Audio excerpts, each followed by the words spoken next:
Hey everyone, I'm Sahil Mittal here for the NBA G League Tracker on Instagram, and I'd like to welcome you to our first episode of G League Conversations.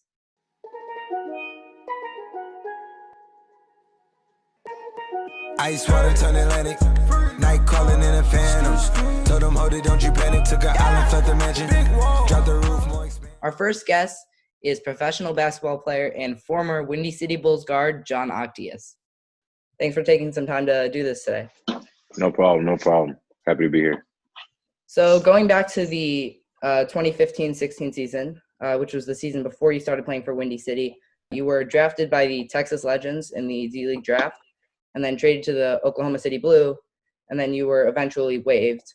So you didn't end up making your season debut until the end of the season, actually, with the Canton Charge in one playoff game. Was that experience discouraging for you, not really playing much throughout the entire year, and only really playing one game? To be honest, I actually had come from Germany when I got drafted into the G League by the Oklahoma City Blue. And I had just been coming off of an injury in Germany. I was playing for Ludwigsburg Risen in Germany. And I hurt my knee, ended up tearing a piece of cartilage in my knee. So I came back without getting any surgery, kind of rehabbed. Oklahoma City Blue drafted me. They kind of knew about my situation. I went there, competed. I was getting some swelling from it, so I decided not to, continue. Did a lot of rehabbing, most of that at Purdue. And the opportunity opened up with the Canton Charge late in the season because of injuries. And I went back about 70%, but I just knew that I wanted to play. I know I sat out majority of the season. So got the opportunity to be around those guys for a little bit, played in the playoff game. Not discouraging at all, coming from the circumstances that happened in Germany. I think it was just a nice level of situations that I had to go through that kind of prepared me for the rest of my career.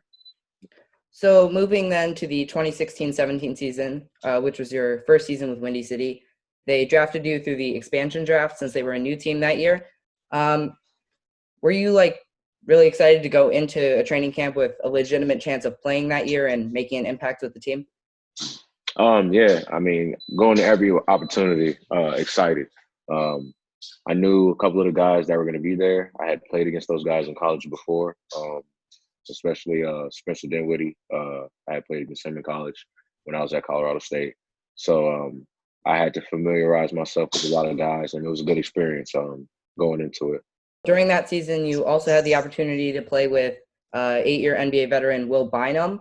Seeing that you both play the point guard position, what were you able to learn from him that season?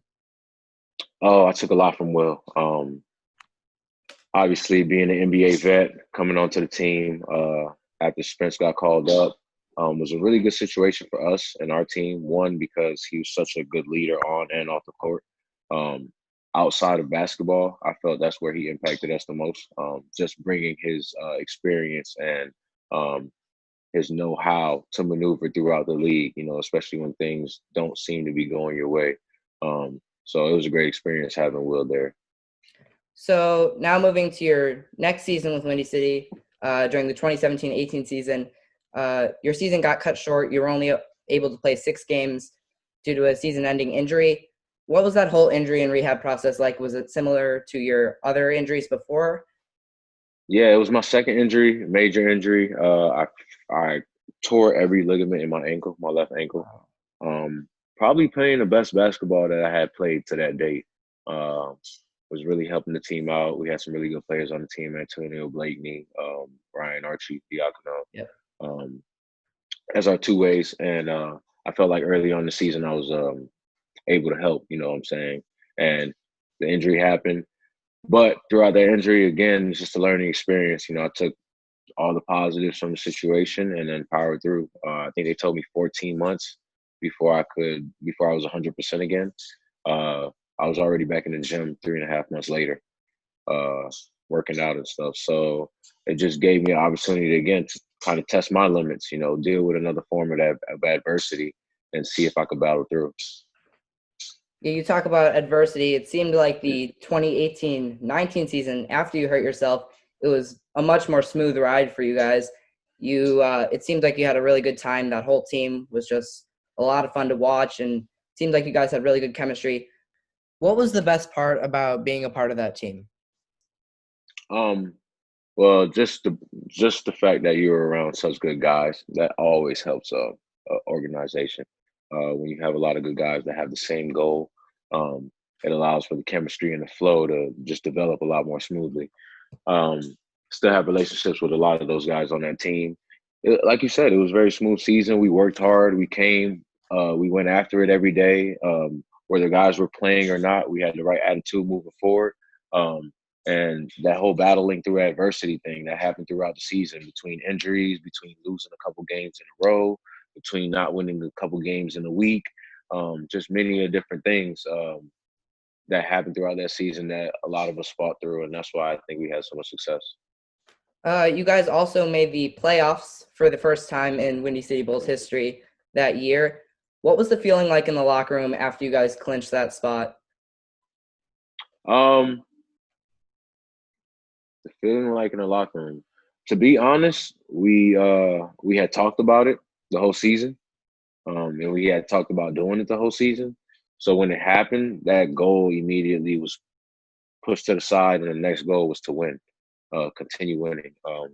And we ended up losing in the first round, um, unfortunately. But moving forward, you take what you get, but you got to stay on the even keel. You can't get too high, you can't get too low. You got to move forward. So that was really what the feeling was like in the locker room. Yeah, I mean, that team was really good. Even though you guys lost in the first round, it seemed like you guys were always playing great basketball. I know going to the playoffs is always going to be a great memory, but do you have any other favorite G League memories? Um, to be honest, I have a lot of favorite G League memories, and they all like surround around the team and the guys that I was around. And I can go in there and I can talk about them, but I would like want permission from the rest of the guys to have those conversations. But just the experience to grow as a player. I spent a couple years in the G League on and off due to whatever situation it was, various situations, and having to adapt and learn and continue to grow my game, continue to grow off the court as well. You know, with those challenges faced in the G League, there's not just injuries. There's how am I going to provide for my family? Is this enough for me to provide to my family? If I don't take this opportunity here, what other opportunities are going to present themselves, and will those opportunities allow me to reach that main goal, which is to play in the NBA? You know what I'm saying? So a lot of those things get answered, and that's why the G League grind, they say, if you make it through it, what I'm saying, make it through it doesn't necessarily mean signing an NBA contract. Making Right. through it just means positioning yourself to take all the opportunities that this game has done, just what basketball has done for you, and put yourself in position, have financial freedom. So I think that's what I've taken the most out of this whole experience. So moving to this most recent season, when Windy City released their opening night roster, I was surprised to see you not on the roster, seeing as you were one of the longest tenured players on the team. What went into your decision to leave the G League and move overseas? Um, to be honest, it was just a feeling, just a time. Like I said, the goal is always, to play in the NBA, and the G League gives you one of the best opportunities to do so. But I've seen guys that I'm particularly friends with make it to the league through a different route, through overseas, and G League combined. The combination gives a lot of people eyes to see you. And again, you could work on other things outside of basketball as well. So it was just more of a, I'm 28 now. So it was a decision like, yeah, I could go back to the G League. I understand my goal, but I understand I can still reach my goal and push forward overseas or back and forth. So like right now, I'm thinking about what do I do next year? That's kind of the question, and that's kind of what basketball does to you. If you don't have a multi-year contract, you're always thinking about what's going to be the next step. So keeping your options open is very important. Right. Talking about like what you're going to do in the next year, is it possible in the future that we could see you come back to the G League, or do you think that you're going to stay overseas? Um, I actually have been thinking about that a lot recently, because of the stuff that I have going on in America. Um, it would just be it would just be a lot more convenient for me to have an opportunity again in the G League to play, still continue to play basketball, and work on some things that I've been working on outside of basketball. Going overseas might pull and take away from some of that. So that's just a decision that when the time comes, I'm gonna have to make probably pretty soon. You talked about things outside of basketball. I saw since the season got suspended and canceled that you started a meal prep business. Can you talk about what you're doing with that and how you started it? Okay, yeah, I started more than a Hooper's diet. I don't know, even all my teammates in the G League and college, they'll tell you I love cooking. I mean, food is probably my favorite thing before basketball. Um, so I just decided to take some of the talents that I have and showcase it and see what comes from it. I've been playing around with it for the last couple of years, and sitting down, going overseas gave me an opportunity to kind of think about what else do I want to do and explore outside of basketball. Because I had a lot more time over there to so a lot of solidarity. So I started More Than the Hoopers Diet, and More Than Hoopers Diet turned to More Than Meal Prep that I do in Orlando right now. We're trying to grow the company. I've hired a few people. Website is morethanthehoopersdiet.com. Instagram is underscore more than the Hoopers Diet. And I also jumped into a few other things in the gaming industry as well that I'm going to be talking about soon on my social media. That's going to be super exciting. And I think going to the G League will give me an opportunity to really balance that and use the platform, you know what I'm saying, to my advantage. Yeah, that sounds awesome. Before we finish this off, I just wanted to ask you, what is the biggest difference on and off the court between the G League and playing overseas? Hmm. Okay, so on the court, uh, let's see the biggest difference.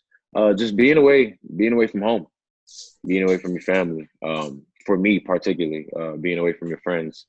Uh, that's the biggest thing off the court and on the court. Really, the game overseas is fairly different depending on what league you're playing in than the G League. The way the floor is spaced out, to the ball that you use, the refs, so that transition is really that was that was funny how I had to make an adjustment and how I kind of played and reacted when I played. That kind of played with the game, but I also enjoy being away. As much as I miss my family, I also love being in a different environment, getting involved into a different culture, meeting new people, creating a new network. I really enjoyed that aspect of it too. All right, John. Well, that's about all the questions we've got for you today. Thanks for taking some time to do this, and just good luck with the rest of your career. No problem at all, man. Thank you for having me on.